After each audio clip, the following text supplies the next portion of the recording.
cœur quelque chose de subtil, quelque chose de terrible dans le cœur humain, et particulièrement dans le cœur du chrétien. Est-ce que, je pense qu'on l'a dit ce matin, on sait que Dieu nous aime. On le sait pertinemment. Est-ce que vous êtes conscient que Dieu ne peut rien faire pour certaines personnes concernées par ce que je vais vous parler ce matin? C'est la faute du diable. Je vais vous parler de la faute du diable. Je vais vous parler de l'orgueil, la racine qui éloigne de Dieu. C'est l'un des pièges les plus subtils qui a été placé dans le cœur humain. En fait, c'est quelque chose que même les gens qui en sont atteints, en fait, quand ne le voient pas, ne le sentent pas, ils sont nés comme ça, ils ont l'impression d'être nés comme ça. Souvent, c'est à l'issue d'une enfance difficile.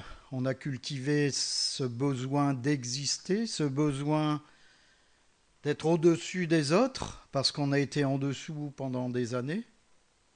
On est obligé de justifier qu'on est quelqu'un. Et en fin de compte, c'est terrible. C'est terrible parce que ça enlève le besoin d'être corrigé par Dieu. Ça enlève le besoin d'être guidé, le besoin d'être transformé. On n'en a pas besoin, puisqu'on est au-dessus du lot. Chaque fois que l'orgueil s'installe dans le cœur d'un homme ou d'une femme, ça met une distance entre nous et Dieu. L'ordre est important entre nous et Dieu. Mon moi. Dieu veut tout faire pour nous chercher. Il va tout mettre en œuvre. Mais seulement moi, j'en ai pas besoin. En fait, quand l'orgueil ferme le cœur, l'orgueil étouffe, l'orgueil aveugle, il empêche même la repentance. Je n'ai pas besoin de Dieu, je n'ai pas besoin de me repentir. Me repentir de quoi? Je n'ai rien fait. Je suis parfait. Je suis excellent. Je suis meilleur que la plupart d'entre vous ici.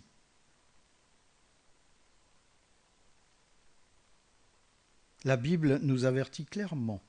En Jacques, chapitre 4, verset 6, on le connaît parfaitement, ce verset.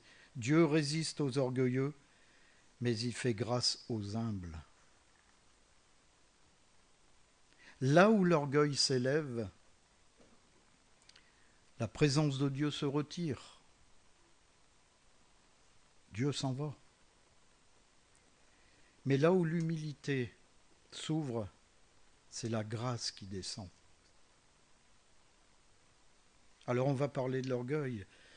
Le piège qui ferme la porte à la grâce. L'orgueil, le péché que personne ne voit. C'est vrai, personne ne peut dire qu'on est orgueilleux. Une seule. Il n'y a qu'une personne qui va le voir. C'est Dieu lui-même. Et je peux vous dire que Dieu est triste. Parce que quelqu'un d'orgueilleux qui ne veut pas changer, en fin de compte, il est condamné.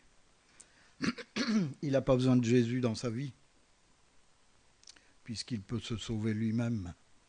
Il en a la capacité. L'orgueil se cache dans les replis de nos cœurs. C'est un péché subtil, souvent invisible à nos yeux, mais combien visible aux yeux de Dieu. Ce n'est pas seulement un défaut de caractère, quelque chose qu'on traîne depuis des années, mais la Bible nous le présente comme un danger spirituel majeur, un poison qui éloigne l'homme de Dieu, qui détruit les relations et qui ferme la porte à la grâce. Aujourd'hui, on va voir ensemble, avec l'éclairage de la parole, pas pour nous condamner, mais en fin de compte pour nous libérer de cet orgueil. Parce que vous allez voir que C'est d'une subtilité. Et il y a peut-être des gens qui vont découvrir dans cette salle qu'ils sont orgueilleux. Moi, je l'ai découvert un jour, alors que je m'en apercevais même pas. Et quand on détricote tout, bah c'est triste parce qu'on s'est fait piéger et on est bien dans notre piège. Et il faut vraiment, vraiment, vraiment s'humilier devant Dieu pour sortir de cet orgueil. L'orgueil, c'est la sensation ou l'illusion de l'autosuffisance. Je vous ai dit tout à l'heure, on n'a pas besoin de Dieu quand on est orgueilleux. En Psaume 10, verset 4, le méchant dit avec arrogance, il ne punit jamais. D'ailleurs, il n'y a point de Dieu. Voilà toutes ses pensées.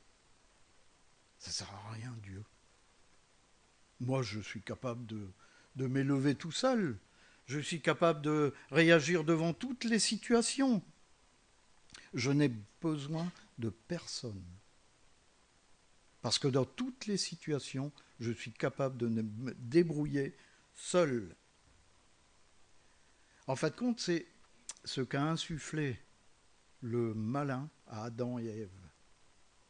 Cette capacité d'être comme Dieu, de vivre comme Dieu et d'être un Dieu. C'est ce que lui, il a fait. Il voulait prendre la place de Dieu. Et on sait qu'il a été précipité sur terre. Alors, l'objectif du malin, c'est nous insuffler ce même péché. Ce même péché qui, au début, est tout petit, puis après, il grandit et il détruit. L'orgueil, c'est l'exaltation du soi, de son être. Proverbe 21-24. L'orgueilleux, le hautain, s'appelle un moqueur. Il agit avec la fureur de l'arrogance. En fin de compte, un orgueilleux est toujours arrogant. Parce qu'il est plus malin que les autres. Parce qu'il est plus élevé que les autres. Un orgueilleux, il se pousse à se comparer. Moi, je suis mieux que Michael, je suis mieux que Jacques. Je suis mieux que tous ceux que vous êtes présents dans cette salle. Je suis bon, je suis supérieur à vous. Et le plus triste, c'est que l'orgueil va même jusqu'à mépriser son frère ou sa sœur. L'orgueil, c'est aussi, et malheureusement, le refus de la vérité. En Proverbe 13-10, c'est seulement par orgueil qu'on excite des querelles. Mais la sagesse est avec ceux qui écoutent les conseils. Quand on est orgueilleux, on est tellement sûr de sa pensée qu'on n'a besoin de rien. Surtout, viens pas avec tes conseils. Ce que je pense est bien meilleur que ce que tu me dis. J'ai pas besoin d'entendre ce que tu as à me dire. Et des fois, on lit des choses dans la parole, des choses qui nous concernent, et c'est pas pour moi. Je suis absolument pas concerné.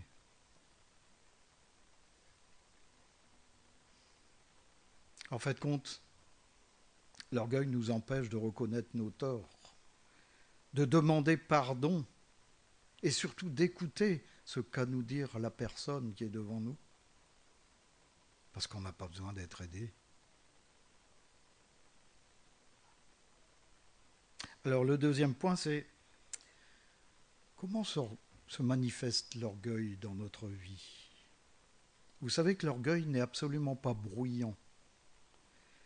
Ça peut être silencieux, intérieur, poli, religieux même. Ça se manifeste de plusieurs façons, mais surtout par un aveuglement du moi. Ils peuvent faire croire que nos pensées sont légitimes et exactes, alors qu'elles sont complètement à l'opposé de la parole de Dieu. Le premier, c'est l'orgueil spirituel. C'est en fin de compte le piège des pharisiens. Faire les bonnes choses, mais pour les mauvaises raisons. On se sent supérieur parce que on prie, parce qu'on lit sa Bible, et surtout parce qu'on sert dans une église. On est au-dessus du lot. Moi qui suis ancien, je suis au-dessus de vous. Je suis l'égal de Dieu. On rigole, mais il y en a qui en sont arrivés à ce point-là. Alors on refuse d'entendre lorsque Dieu nous parle. Parce que quand Dieu parle, c'est pas pour nous. Il ne s'adresse pas à nous, il s'adresse à ceux qui en ont besoin. Moi, je n'ai pas besoin de Dieu. Et ce qui est beaucoup plus triste, c'est qu'on se croit rempli de l'esprit, alors qu'on n'est rempli que de nous-mêmes.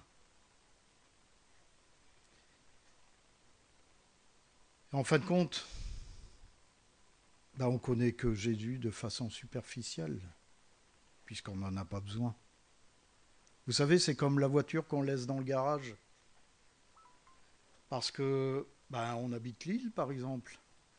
Et puis on a les transports en commun. La voiture, c'est seulement quand je dois faire des grands trajets.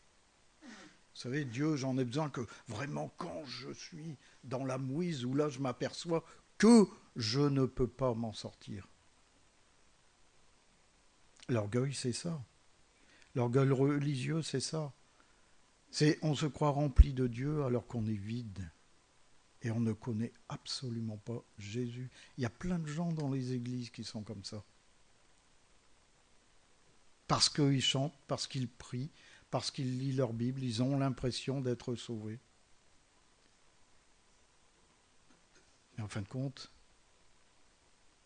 si on ouvrait leur cœur, ça serait comme une grande église, vous savez, ou une grande grotte où vous commencez à faire « Eh oh, eh oh, eh oh, ça va, ça va ?»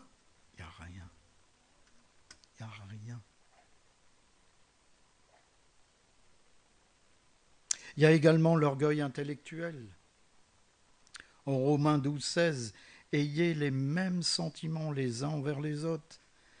N'aspirez pas à ce qui est élevé, mais laissez-vous attirer par ce qui est humble.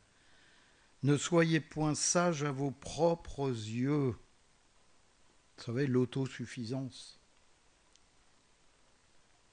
Croire qu'on a toujours raison et ne jamais accepter la correction ou qu'on nous reprenne en nous disant « mais en fait, ce que tu as dit, c'est pas très juste. » Si, tout ce que je dis, c'est juste. Tout ce que je dis est vrai. Il y en a combien comme ça? L'orgueil relationnel, vous savez, cette difficulté à dire « je me suis trompé en fin de compte, pardonne-moi ».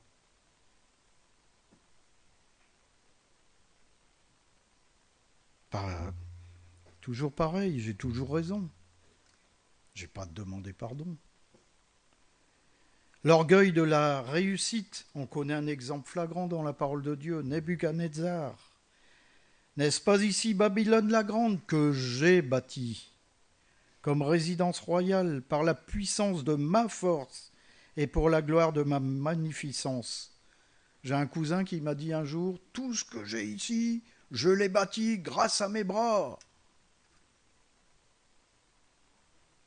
Qui c'est qui lui a donné ses bras? Qui c'est qui lui a donné l'intelligence? C'est Dieu. Sans moi, vous ne pouvez rien faire. Qu'est-ce qui est arrivé à Nabuchodonosor? Il a été abaissé. De tout roi qu'il était, de toute sa magnificence, de toute son autosuffisance, il a été abaissé afin qu'on lui apprenne l'humilité. Le troisième point, qui est terrible, les conséquences de l'orgueil. Vous savez, il y a des gens orgueilleux, mais en fin de compte, ils pensent toujours s'en sortir. Et la Bible ne mâche pas ces mots là-dessus. Le premier, c'est la chute. Proverbe 16, 18, l'arrogance précède la ruine et l'orgueil précède la chute. l'orgueil va toujours nous conduire plus bas que ce que nous imaginions. En fin de compte, elle va nous attirer tout en bas. Au lieu d'être élevé, on va peut-être être élevé à nos yeux, mais devant Dieu, on sera tout en bas, tout en bas. La honte, Proverbe 11, verset 2.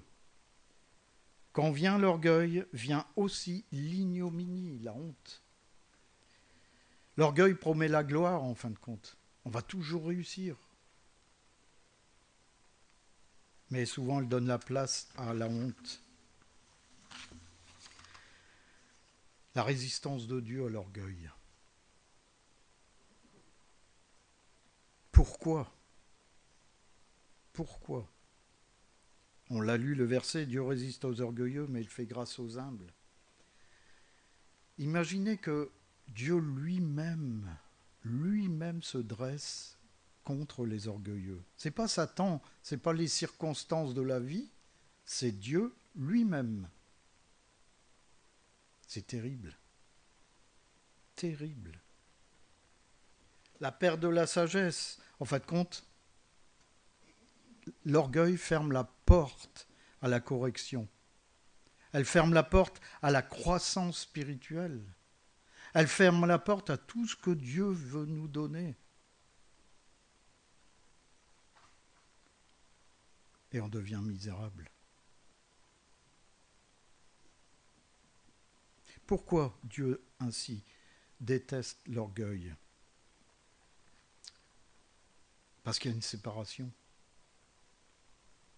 Il y a une séparation entre l'orgueilleux et Dieu. L'orgueil détruit la relation avec Dieu. Lévitique 26, 19, je briserai l'orgueil de votre force, je rendrai votre ciel comme du fer et votre terre comme de l'airain. Dieu veut briser ces choses dans nos vies.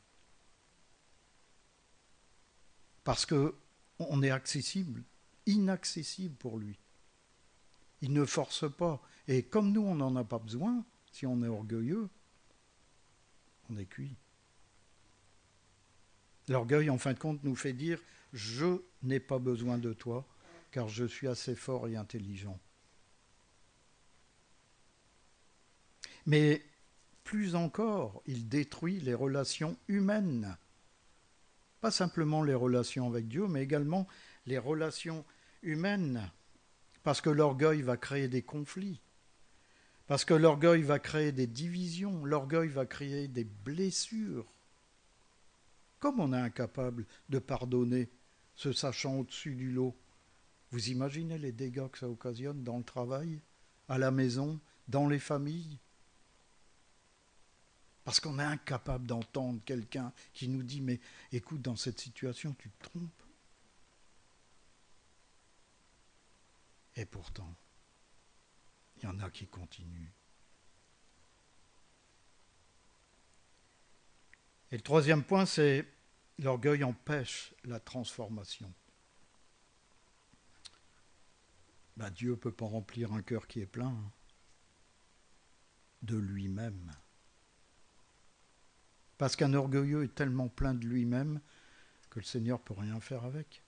Absolument rien. Le remède, il y a un remède. Le remède de Dieu, c'est l'humilité. L'humilité. En fait, quand il y a des gens qui pensent qu'on est dans un monde où les gens pensent que l'humilité, s'humilier, c'est... T'as aucun caractère. T'es qu'une chiffre molle. Toi, tu demandes pardon, t'es nul. T'es pas un homme. Pour t'abaisser comme ça, t'es pas un homme. En fait, compte, l'humilité, c'est se placer à la juste place devant Dieu.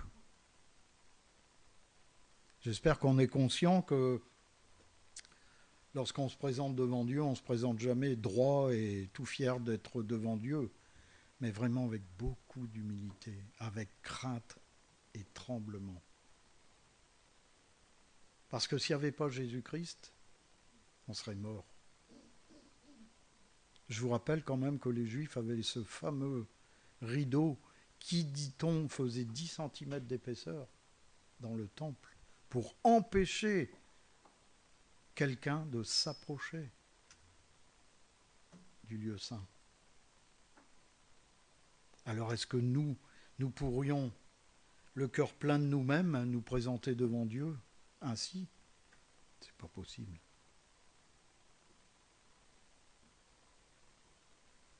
Reconnaître sa dépendance, c'est ça.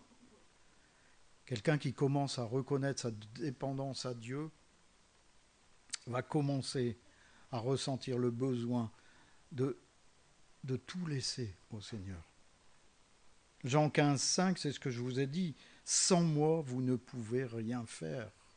Quand on prend conscience dans notre vie qu'il n'y a que Dieu qui peut nous aider dans telle ou telle situation, on a plein, je pourrais vous en citer, rien que dans ma vie, des moments où j'ai fait appel à Dieu, il est venu, il a juste posé sa main.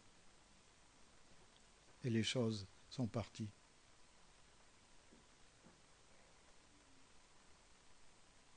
Deuxième point, c'est chercher la sagesse plutôt que la reconnaissance.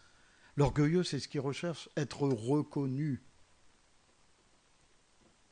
Mais Dieu te dit, cherche la sagesse. La sagesse va t'amener beaucoup plus haut que la reconnaissance de l'homme. Proverbe 3, 34, il fait grâce aux humbles. Le troisième point, bien sûr, c'est imiter le Christ. Et c'est ce que Jésus demande, imite-moi, fais ce que j'ai fait. Vous savez, le sermon sur la montagne, c'est simplement, il nous demande de l'imiter. C'est exactement ce qu'il est, ce qu'il a fait. Parce qu'il dit, je suis doux et humble de cœur, en Matthieu 11, verset 29, je suis doux et humble de cœur. Pratiquer l'humilité dans les relations, écouter, demander pardon, reconnaître ses limites, valoriser les autres. Vous n'entendrez jamais un orgueilleux valoriser, féliciter quelqu'un. Parce qu'il est au-dessus. Il ne peut pas s'abaisser. Alors comment discerner l'orgueil en soi? Comment on le discerne? Comment on arrive à dire, ben voilà, oui, effectivement, je suis orgueilleux? Est-ce que j'ai du mal à reconnaître mes torts? Réfléchissez bien. Est-ce que j'ai toujours besoin d'avoir raison? Est-ce que je cherche la reconnaissance? Être reconnu. Je suis. Est-ce que je me compare souvent aux autres?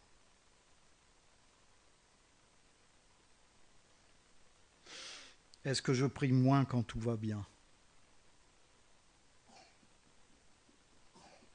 Est-ce que je vois souvent les erreurs des autres en fermant les yeux sur les miennes, qui sont plus petites que ceux des autres, quand je les vois?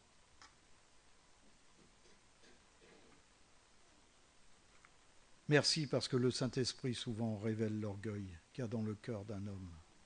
Pas pour le condamner, mais pour le libérer. Alors, en conclusion, on est orgueilleux lorsqu'on pense que son jugement est juste. Lorsque je dis, lorsque je fais quelque chose, lorsque je pense que tout ce que je dis, tout ce que je fais est juste, que tout le monde devant moi se trompe, là on peut dire, je suis orgueilleux. Le jugement, Romains 2, verset 1, « Ô homme, qui que tu sois, toi qui juges, tu es donc inexcusable, car en jugeant les autres, tu te condamnes toi-même, puisque toi qui juges, tu fais les mêmes choses. » Vous voyez, c'est ce que je vous disais tout à l'heure. L'orgueilleux est tellement aveuglé par lui-même, il ne s'aperçoit pas qu'il condamne quelqu'un des mêmes choses qu'il fait. On en rencontre partout des gens comme ça. En Romains 14, 10, « Mais toi, pourquoi juges-tu ton frère ? Ou toi, pourquoi méprises-tu ton frère ? Puisque nous comparaîtrons tous devant le tribunal de Dieu. » Et je précise, individuellement. Il n'y aura personne pour nous aider. C'est qu'on va comparaître devant le tribunal de Dieu. Et Dieu va nous dire, mais tu te rappelles ça.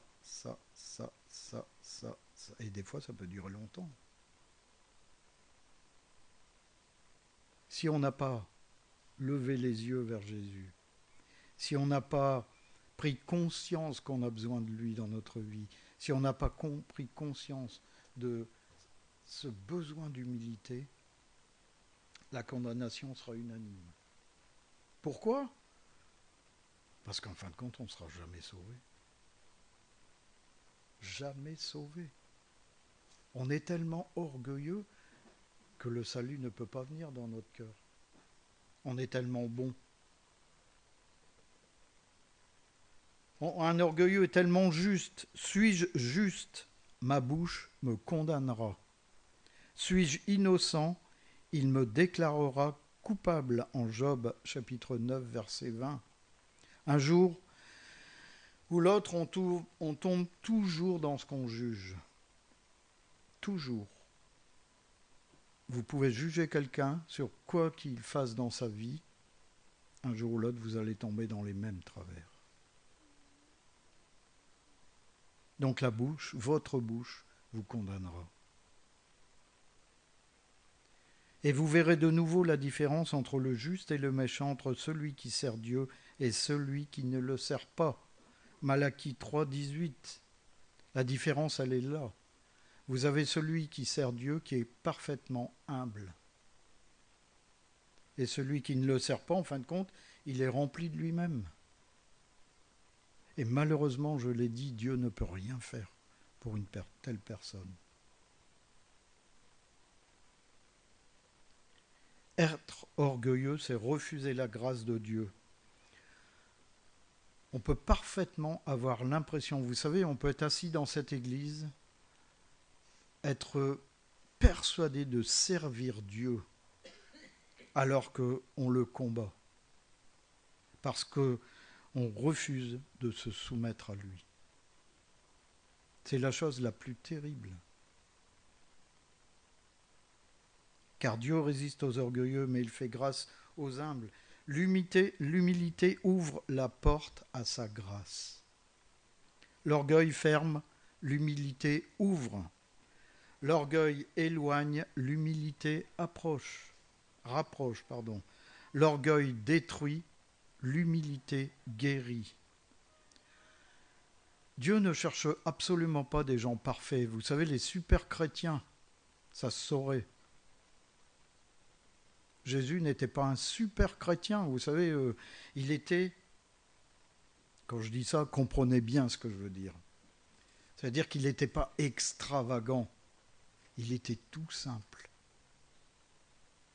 Tout Dieu qu'il était, il a lavé les pieds de ses disciples. Il était serviteur des autres. Un orgueilleux ne le sera jamais. Donc, Dieu ne cherche pas des gens parfaits. Il cherche simplement, vous allez dire, c'est déjà pas mal, des cœurs enseignables. C'est-à-dire des cœurs qui sont prêts à être remplis de lui et pas à être remplis de nous.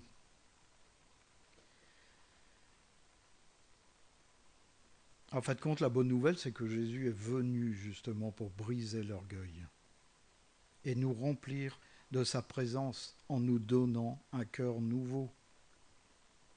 On le connaît, ce fameux, et je vais terminer sur ce verset, 2 Corinthiens chapitre 5 verset 17, si quelqu'un est en Christ, José l'aime beaucoup ce verset, il est une nouvelle créature, les choses anciennes sont passées, voici toutes choses sont devenues nouvelles. Alors encore ce matin, c'est une question de soif. Est-ce qu'on a soif de changer ? Est-ce qu'on a soif de laisser tout ce qu'on est à Dieu ? Ce qu'on est n'est pas important. Ce qu'on est va durer 80, 90 ans, 100 ans, j'espère, 110 ans. C'est-à-dire notre vie sur Terre. Notre vie sur Terre. Est-ce que c'est important, notre vie sur Terre? Quand on sait que Dieu nous a préparé une éternité dans sa présence. On peut tout perdre en refusant justement, à cause de l'orgueil, de pardonner, d'aimer, de demander pardon parce qu'on s'est trompé. On peut tout perdre. Parce que Dieu résiste aux orgueilleux et il fait grâce aux humbles. Amen. On va prier.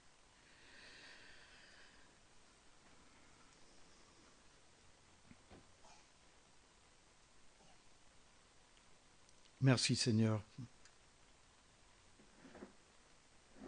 Merci Seigneur parce que tu es venu sur cette terre.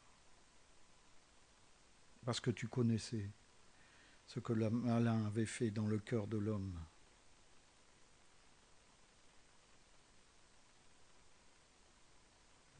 Ce péché immonde de l'orgueil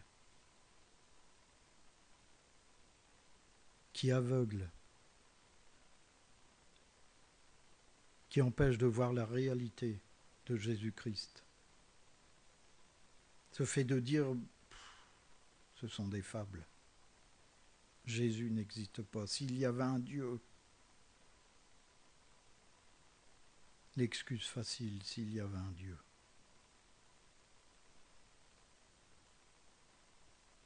Et Seigneur, que la puissance de ton esprit puisse convaincre maintenant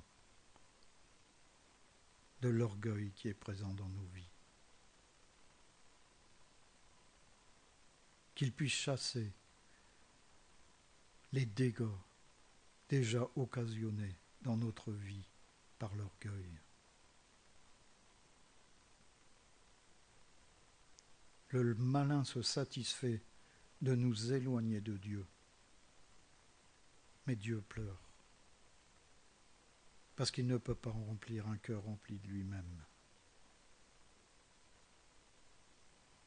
Alors Seigneur, je te demande un miracle au milieu de nous, contre l'orgueil, que tu puisses agir avec ta puissance, que les choses qui doivent être confessées soient confessées. Et Seigneur, que tu puisses recevoir et accueillir à bras ouverts ceux qui te cherchent, enfin libérés de ce fardeau, au nom de Jésus-Christ.